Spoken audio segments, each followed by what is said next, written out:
Okey, kita bertemu lagi untuk yang terakhir pada episod untuk Tioman.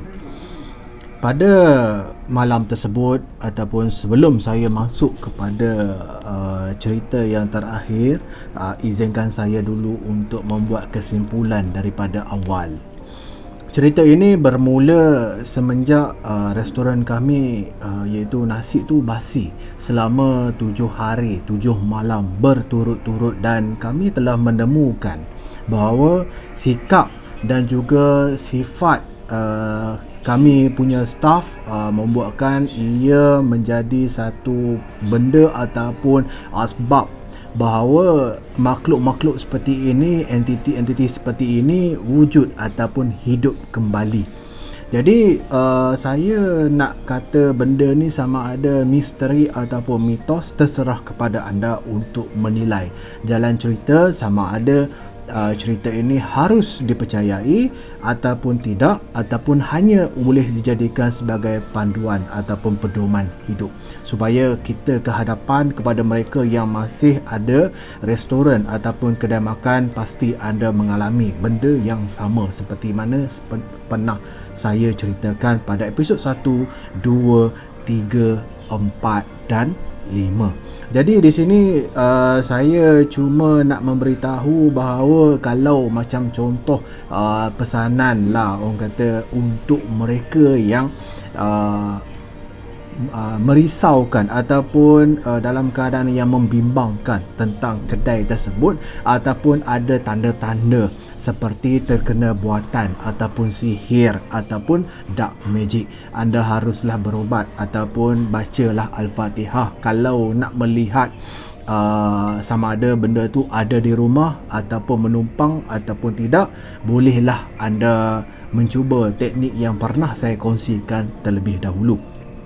Jadi sebelum itu saya ingin membuat satu andaian ataupun anggapan bahawa saya fikir bahawa pada waktu itu saya sendiri pun tidak menyangka bahawa masih ada manusia yang masih melakukan ataupun mengamalkan ilmu hitam ataupun dark magic, iaitu mereka masih mengamalkan walaupun zaman 2019, maksudnya pada tahun 2 tahun lepas, ia masih diamalkan oleh masyarakat ataupun segelintir orang-orang seperti kita, iaitu masih lagi mempunyai hasad dengki, iaitu masih bertuhankan jin dan juga syaitan sebagai peneman hidup. Jadi di sini saya agak terkilan dengan masyarakat ataupun dalam kalangan kita yang masih tidak menerima kejayaan seseorang, yang masih ingin melihat kegagalan seseorang, hanya ingin dia seorang sahaja yang berjaya.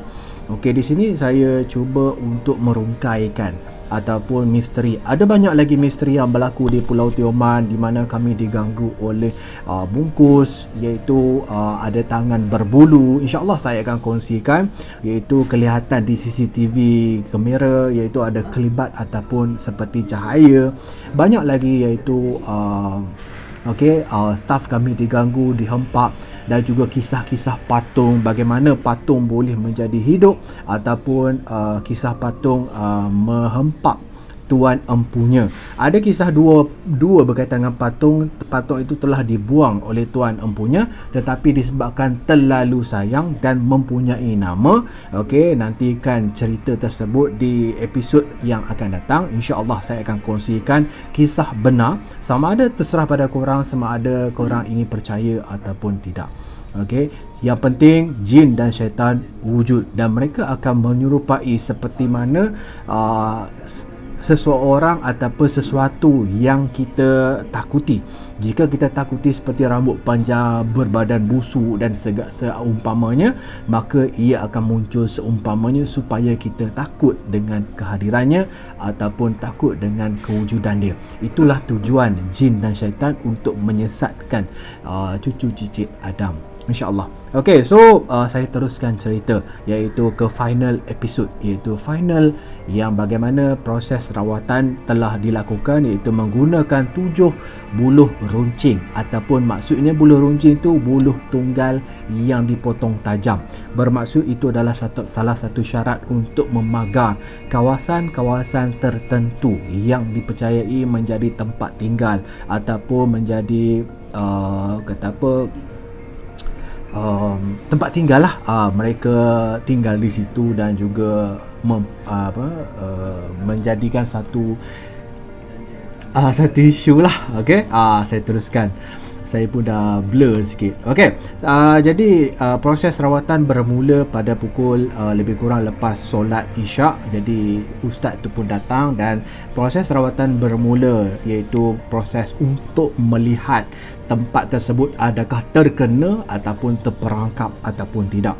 Jadi ustaz tersebut pergi ke arah 7 buluh runcing yang ditempatkan di 7 tempat berbeza. Tempat yang pertama iaitu di kawasan tempat makan, di mana buluh runcing tersebut tidak ada apa-apa. Tanda, okey, sebelum saya masuk seterusnya, bagaimana ustaz tu mengetahui bahawa dia terkena ataupun ditangkap? Okey, ataupun maksud saya kat sini, dia dah termasuk dalam buluh runcing tersebut. Buluh runcing tu dia ada satu ilmu batin, di mana buluh runcing tu dia akan macam kelihatan a bit macam bloody ataupun berdarah sedikit, tapi dia macam nak tengok, macam saya nak tunjuk dengan mata kasar. Pada waktu tu kami belum ada inisiatif ataupun masa tu saya sempat untuk rekod telur berdarah sahaja. Yang mengenai buluh runcing tu pihak kami tak sempat nak rekod lah. Okey, jadi yang pasal berdarah tu dia meletakkan telur yang berbeza daripada dapur kami. Jadi telur tu diletakkan untuk melihat dah ditangkap ataupun tidak bersama dengan buluh runcing tersebut. Jadi nanti ada video yang saya pernah kongsikan di part 3, iaitu video telur berdarah itu adalah real, iaitu di mana pihak kami tidak seperti mana yang pernah viral, iaitu ada yang meletakkan darah ataupun warna sirap di dalam telur tersebut. Pihak kami tidak melakukan seperti itu. Jadi terserah kepada anda untuk mempercayai ataupun tidak. Semuanya terserah kepada anda untuk mempercayai dunia alam ghaib. Okay, yang penting saya percaya sebab saya melihat dengan mata saya sendiri bahawa jin dan syaitan itu wujud dan mereka menyesatkan. Okey, jadi mereka bertujuan untuk menakut-nakutkan cucu-cucu Adam seperti mana yang telah dijanjikan ketika dibuang daripada syurga. Okey, jadi saya teruskan cerita.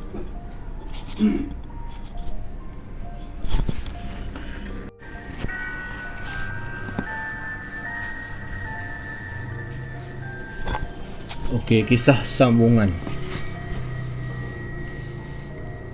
Pada waktu tu kami ada lebih kurang dalam 4 orang dan kami pun terpaksa panggil lagi 3 orang, iaitu semua keseluruhan staf yang ada adalah 3 lelaki dan 4 perempuan, di mana kami semua berkumpul di ruang makan untuk melihat hasil tersebut. Jadi apabila buluh runcing dikutip bersama telur-telur tersebut, maka keadaan sangat menyeramkan, di mana kami melihat sendiri dengan mata kami sendiri, di mana waktu itu ketika untuk mengambil tersebut, ustaz tersebut telah ditampar. Ustaz tu ditampar muka dia. Okey, itu antara satu penanganan, dan ustaz tu dalam keadaan yang penuh kesakitan pada waktu itu. Dia kata tak apa, ini adalah perkara biasa. Biasalah. Okey, saya tak tahu sama ada benar ataupun tidak, adakah itu satu drama. Okey, satu drama yang seperti mana dia dipukul, ditarik, seperti mana yang viral kisah Jim, iaitu ada hantu menarik kaki. Jadi terserah kepada anda untuk menilai sendiri. Okey, dengan mata anda sendiri, dengan pendengaran, menggunakan 5 panca indera anda untuk menilai sendiri. Okey, di sini saya ingin cuba bawa anda melihat keadaan di situ. Dan kami pada waktu itu berdebar-debar untuk mengetahui apa yang berlaku dan apa yang akan dilakukan seterusnya. Jadi tuan tanah hanya mahu melihat benda itu diselesaikan supaya perniagaan kami bertambah maju dan membantu orang-orang di sekitarnya. Okey, jadi pada waktu tu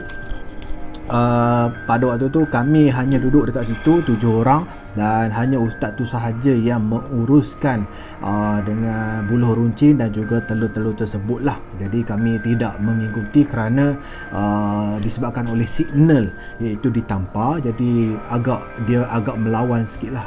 Kiranya setelah dikutip buluh runcing dan juga telur-telur tersebut, maka ustaz tu pun meletakkan di tempat kami lah, dan sambil memecahkan telur-telur tersebut, benda yang sama berlaku, iaitu berdarah juga telur yang sama. Jadi ustaz pun pecah ke depan mata kami semua supaya kami melihat. Dan ada yang komen-komen menyatakan bahawa telur itu adalah seperti ibarat telur tu adalah anak ayam yang tidak menjadi. Anda salah, kerana terserah kepada anda sebenarnya. Okey, semuanya bergantung kepada anda. Sebab benda tu tak jadi pada anda sendiri, tak jadi pada keluarga anda, jadi anda tak percaya. Okey, itu jadi saya teruskan cerita. Apabila dikumpulkan, jadi dia ustaz tu pecahkan satu persatu, bermula daripada ruang makan, lobi tempat makan, tempat kedua pintu masuk ke dapur, tempat ketiga adalah pintu keluar pintu dapur, yang keempat adalah toilet awam, yang kelima bilik mesyuarat, keenam adalah gudang makanan ataupun store makanan, yang terakhir adalah dekat bahagian loteng, iaitu di atas tempat letaknya makanan, iaitu tempat tu merupakan tempat tinggal makhluk tersebut. Jadi dekat sini saya ingin jadi ustaz pada waktu tu dia minta plastik pada kami untuk mengisi telur tersebut, dan kalau boleh telur dan juga darah tersebut tidak boleh tumpah kerana ia akan membangunkan balik. Itu adalah dikira macam saki baki ataupun sap dipanggil SAP, ataupun diserap power dia masuk ke dalam telur, macam itulah, something like that. Dia macam melemahkan, dia bukan menangkap. Teknik ustaz ni dia bukan menangkap tetapi melemahkan makhluk tersebut. Jadi apabila buluh runcing dan juga telur-telur tersebut dimasukkan ke dalam plastik, maka pada waktu itu ustaz tu meletakkan pasak, iaitu buluh runcing yang kedua, sebagai salah satu ganti untuk sebagai pagar, sehingga sekini pun ada. Dan ustaz tu kata biarlah pokok buluh ni di sini sahaja, dia macam syarat untuk supaya dia tak datang. Tak datang kembali. Ia macam biarlah benda ni lupus ataupun reput, tak ada masalah. Saya teruskan. Jadi telur-telur dan juga buluh yang kali pertama tu diletakkan dalam plastik, dan waktu itu yang agak menakutkan kami semua adalah waktu tu ustaz tu tanya kat mana yang ada tanah kosong untuk ditanam, dengan syarat di kawasan resort ni juga. Jadi pada waktu tu kami pun tanyalah, ustaz kata apa syarat-syarat dia. Saya tanya pada ustaz nak tanam benda ni apa syarat dia? Syarat yang pertama adalah di dalam kawasan resort yang sama. Yang kedua adalah di penjuru mana-mana, iaitu di bahagian utara, timur, selatan ataupun bahagian barat. Tak kisah, asalkan penjuru kawasan resort. Jadi pada itu pastikan ia berpagar lah. Yang ketiga, tidak boleh disertai oleh perempuan yang datang bulan. Jadi pada waktu itu hanya ada 3 orang sahaja, iaitu lelaki semua yang join. Jadi tetapi disebabkan oleh pernah tak dengar tidak boleh untuk nombor genap, mesti nombor ganjil. Jadi pada waktu tu terpaksa memanggil seorang lagi untuk menjadikan ia ganjil menjadi angka 5. Jadi total semua adalah 5. Yang staf perempuan masih duduk di tempat makan ataupun di bahagian lobi restoran. Jadi kami teruskan, iaitu untuk proses menanam. Salah seorang daripada pihak kami, iaitu salah seorang sipulan tersebut, saya bagi nama lah Ali. Ali tersebut dia volunteer untuk mencangkul ataupun mengorek Waktu dia niat untuk mencangkul, ustaz tu kata tolong baca ayat kursi, kerana dia akan cuba sedaya upaya untuk menggagalkan proses menanam ataupun proses untuk melemahkan dia. Jadi pada waktu tu dia baru pegang cangkul dengan niat dia nak tanam, baru baca ayat kursi dia terus muntah. Dia muntah dan dia terasa lemah sangat badan dia. Okey, jadi baru pegang cangkul dekat ruang. Okey, jadi lebih kurang dalam jarak dalam 100 meter nak ke tempat kejadian. Dia dah lemah badan. Jadi ustaz tu kata, ustaz tu baca ayat kursi dan dia simbah air sikit kat muka, maka Ali tersebut jadi bersemangat sikit lah, macam tu lah. So kami semua bergerak 5 orang pergi ke bahagian penjuru. Okey, waktu nak tanam tu bulu roma dan bulu kaki saya naik tiba-tiba. Saya pun tak tahu kenapa. Saya tak boleh melihat. Tetapi saya boleh feel dia punya kehadiran tu. Saya tak tahu adakah ini satu kelebihan ataupun satu kecelakaan bagi saya, kerana kehadiran mereka saya boleh menyedari kehadiran mereka. Kat mana pun ada saya boleh menyedari. Banyak lagi kisah saya pernah ceritakan. Saya pernah pergi buat paranormal, nanti korang saksikan video-video. Okey, video-video saya yang berikutnya insya-Allah saya akan kongsikan. Kalau ada rezeki saya akan buat uji nyali, ataupun video ini akan direkod dan seseorang pasti akan dijadikan uji nyali. Uji nyali itu bermaksud diletakkan seseorang dan dibiarkan video tersebut dalam rakaman setengah jam ataupun 1 jam, bergantung pada keadaan, insya-Allah. Okey, so saya teruskan. Jadi Ali tersebut dalam keadaan yang masih bersemangat lagi, kami meneruskan perjalanan pergi ke penjuru. Ketika dia mencangkul, waktu itu bulu roma saya naik. Saya kata, ustaz, saya bulu roma, bulu tangan ni saya boleh terima lagi. Ni bulu kaki dan semua bulu naik habis, meremang habis. Naik gila. Tu saya kata kat ustaz tu kan. So ustaz dia kata, sebenarnya dia ada depan mata saya, cuma saya tak nampak. Masya Allah. Okey, dia ada depan mata saya. Dia sedang berdiri di depan mata saya, kerana kami berada di penjuru. Di penjuru waktu tu dia mencangkul seorang tu, saya berdiri di belakang dan ustaz tu ada depan saya tu ada lembaga tersebut. Dia seolah-olah dia macam menghalang, dalam keadaan dia macam melihat benda tu, dia macam menghalang.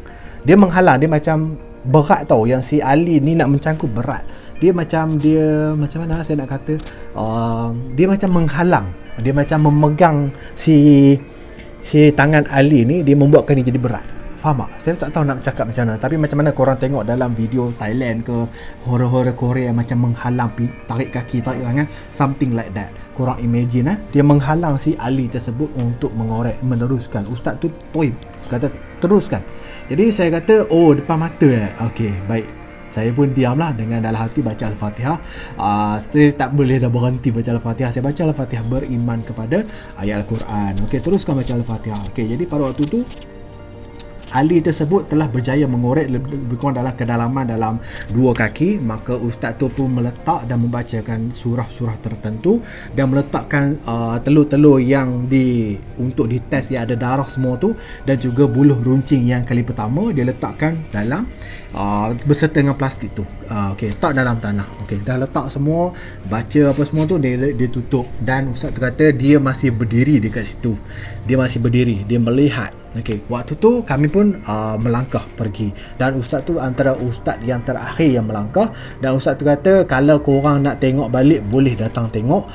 Dia sedang mengorek-ngorek, tapi dia tak boleh korek. Faham tak? Sebab tanah dia tak boleh sentuh. Saya tak faham kenapa lembaga-lembaga entiti tersebut tak boleh sentuh tanah. Adakah disebabkan oleh perjanjian daripada zaman kelahiran Nabi Adam, iaitu di mana Azazil ataupun ketua segala panglima perang yang berperang dengan malaikat pada waktu tu, malaikat berperang dengan jin pada waktu tu. Yang tu korang kena tengok balik. Ustaz ada pernah cerita, korang rujuk balik dekat YouTube, ada banyak cerita-cerita tentang peperangan sebelum kejadian Nabi Adam, iaitu adakah disebabkan Nabi Adam dijadikan bertanah, mereka tak nak tunduk kerana tanah kotor dan berbau.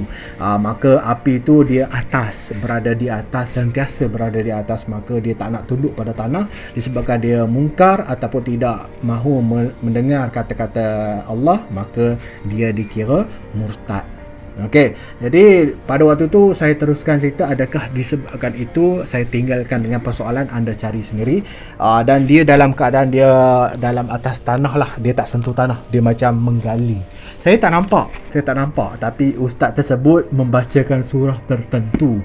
Jadi maka saya melihat seorang perempuan yang berambut putih, okey, berbaju putih seperti macam nenek, muka dia macam mata merah, muka dia macam biasa je, tapi mata dia merah, dia marah, dalam keadaan dia menangis, dia cuba menggali balik benda tu lah. Dia memang perempuan. Saya boleh nampak macam tu sebab because of ada ustaz tu baca dan dia tutup kembali. Okey, saya teruskan. Okey, dia dalam keadaan perempuan yang sedang menggali, dia sedang mencangkung macam tu, something like that, tapi dia tidak menyentuh tanah. Wallahu alam. Saya nampak dan saya cuba ceritalah. Okey, dan ustaz tu dia pun buka dan dia tutup. Wallahu alam, saya tak tahu cara dia. InsyaAllah kalau ada masa dan waktu, saya akan kongsikan bagaimana untuk melihat makhluk-makhluk tersebut. Ada pantang larang yang kita boleh melihat mereka dengan mata sendiri kalau anda dah bersedia, tapi kalau anda tak bersedia, jangan melihat. Ada sebab kenapa Allah sembunyikan ataupun meletakkan kita ataupun makhluk-makhluk lain tu tidak melihat, ataupun kita tak dapat melihat mereka. Mereka dapat melihat kita, tapi bila sangkakala yang kedua, insya-Allah kita dapat melihat mereka, mereka tidak dapat melihat kita. Okey, jadi kalau nak bagi contoh betapa banyaknya jin yang ada, jin dan syaitan di sekeliling kita, ibarat seperti ini saya bagi contoh. Okey, kalau korang baling botol ni ataupun jatuhkan botol ni, pasti akan terkena salah seorang jin ataupun syaitan. Nak tunjukkan betapa jumlah mereka banyak. 1:10 kepada jumlah populasi manusia. Okey, itu maksudnya saya kat sini. Dan populasi malaikat adalah 1:100 kepada manusia, 1:10 kepada jin. Jadi untuk menunjukkan bahawa jin dan syaitan ni wujud seperti mana yang telah dinyatakan dalam surah Al-Quran, ada banyak surah, itu surah Al-Kahfi pun ada, surah jin pun ada, banyak lagi surah menyatakan, iaitu tentang masjid yang dibina pada jin. Banyak kisah yang ingin saya kongsikan, insya-Allah saya akan kongsikan, teruskan. Okey, jadi sebelum saya nak menutup jalan cerita tersebut, jadi pihak kami pada waktu tu, kami berkumpul semula di ruangan restoran dan kami pun keluar semula daripada kawasan resort, dan ustaz tu memberitahu bahawa sebenarnya makhluk tersebut dia memang ada. Apa yang korang pernah tengok kat CCTV, saya nak ambil rakaman CCTV tu, saya tak sempat sebab waktu tu saya pun dah berhenti daripada bekerja dekat resort tersebut kerana terlalu banyak sangat perkara-perkara misteri yang berlaku. Ada banyak lagi perkara misteri. Perkara berikutnya, next video saya akan kongsikan kisah kisah cerita, iaitu sama ada korang nak percaya ataupun tidak, di mana salah seorang ataupun beberapa orang pelanggan ataupun tetamu kami ataupun customer kami diganggu oleh makhluk-makhluk tersebut. Kenapa? Antara tanda-tanda dia, baby menangis pada waktu malam. Okey, baby menangis, baby tu melihat. Kadang-kadang baby dapat melihat. Jadi saya tak tahu sama ada sejauh mana kebenaran ataupun kepercayaan, sebab yang tangan berbulu ni hanya ada tangan sahaja, dan pernah terjadi kisah di mana orang sebelah sahaja, apabila dibuka pintu hanya orang sebelah sahaja. Banyak lagi kongsi, iaitu ada berbola berapi ataupun penanggal, pun ada kisah misteri yang berada di kampung tersebut. Okey, insya-Allah saya akan kongsikan cerita-cerita berikutnya, dan cerita ini saya tutup dengan kesimpulan daripada awal sehingga sekarang. Okey, kisah ini bermula daripada resort, okey, yang telah maju dan telah diusahakan oleh saya sendiri, dan resort tersebut telah digaibkan ataupun dilenyapkan daripada pandangan manusia oleh seorang hamba Allah yang merupakan sepupu kepada tuan tanah. Dia cemburu. Disebabkan cemburu, maka dia meletakkan seekor jin Okey, seekor jin, iaitu jin betina untuk menutupi semua mata-mata pelanggan supaya tidak datang dan melihat. Dan juga apa yang terjadi, banyak kisah iaitu nasi basi, garam membeku. Okey, jadi banyak lagi kisah staff-staff diganggu. Okey, jadi disebabkan itu ada seorang ustaz daripada Romping datang untuk dia tak menangkap, dia melemahkan dan menanamkan separuh kuasa dia ke dalam tanah, dan dia berada di situ. Kalau korang pergi ke resort tersebut, pergi dekat penjuru tu, memang dia ada kat situ. Dia akan duduk kat situ. Dia macam dia menantikan tanah tu terbuka. Kalau dia akan lepas, seandainya ada seseorang yang tahu, dia akan buka, dia gali balik, keluarkan balik buluh runcing tempat ditangkap, tempat benda-benda tu ditangkap tu. Okey, maka dia akan bebas balik. Jadi bermaksud ke situ, kalau salah seorang ataupun kehadapannya, keturunan-keturunan berikutnya, dia menggali tempat tersebut, maka dia akan keluar balik dan dia akan hidup balik. Dia duduk kat situ. Ibarat pernah dengar cerita, iaitu saka yang ditanam ke dalam benih jagung. Benih jagung menantikan pokok, tetapi benih jagung telah direbus, maka itu adalah janji palsu yang manusia berikan kepada saka tersebut supaya tidak masuk kepada keturunan-keturunan family tersebut. Okey, jadi kisah saka pun saya akan kongsikan. Kisah saya pernah solat dan pernah ditepuk oleh seseorang, tetapi bila pandang ke belakang pun tak ada. InsyaAllah saya akan kongsikan. Dan kisah pasal misteri, iaitu saya akan kongsikan beberapa misteri kisah lagi, iaitu berkaitan dengan artis yang meninggal disebabkan oleh santau kodok. Yang ni pasti menarik perhatian anda dan juga family-family mana yang terkena santau. Dan ada beberapa video, ada lebih kurang dalam 7 video yang pernah saya dapat, iaitu zaman dahulu lah. Okey, nanti saya akan huraikan balik semua video-video paranormal saya pernah buat dahulu. InsyaAllah saya akan react video-video lama, iaitu sebabkan oleh PKP dan tidak boleh untuk membuat paranormal.